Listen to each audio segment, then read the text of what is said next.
Ma, may sabihin sana ako sa'yo. Ano naman yung Mima? Sabihin mo na. Dami-dami papaligoy-ligoy pa. Eh, di ba mga tradisyon mo kung anak? Napag-isip-isip ko na kasi magsulo na ako ng bahay. Magsulo? O mag-asawa? Magsulo nga! Ay naku, tigilan mo ako Mima. Hindi ka nga marunong maglinis ng bahay, magtiklop ng damit, magugas ng pinggan, maglaban ng panty mo. Ikakayanin ko rin yun syempre, ma.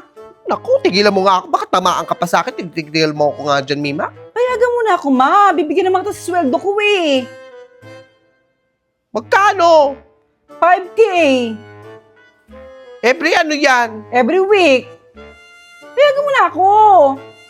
O sige, basta bibigyan mo ako ha. Oo. Nga pala, ma, meron akong pasalubong sa'yo, ma. Ano yun? Nasa labas. Ano yun? Bisip lang na. Surprise nga eh.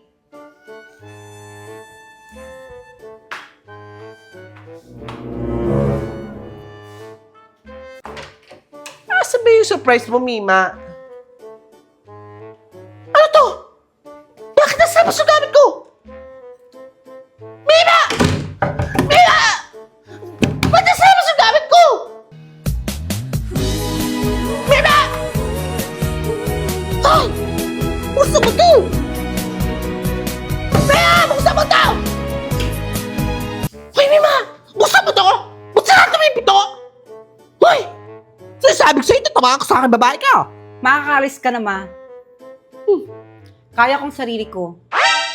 Kaya kong mamuhay sa bahay na ito mag-isa. Baliw ata talaga itong babaeng to eh. Sinasabi ko sa'yo, tatamaan ka sa akin. Buksan mo to. Ang sarap sa piling ng ganito. Walang maingay, walang nag-uutos, walang bulyaw ng bulyaw. Mima, gusto mo Jollibee? Ayoko. Alak. Hindi ako magagalit. Bibilang kita. Buksan mo lang yung pinto. Ano lang.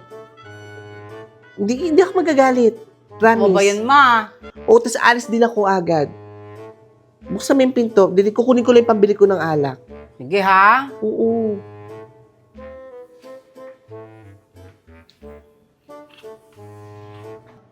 O, pasok na, ma.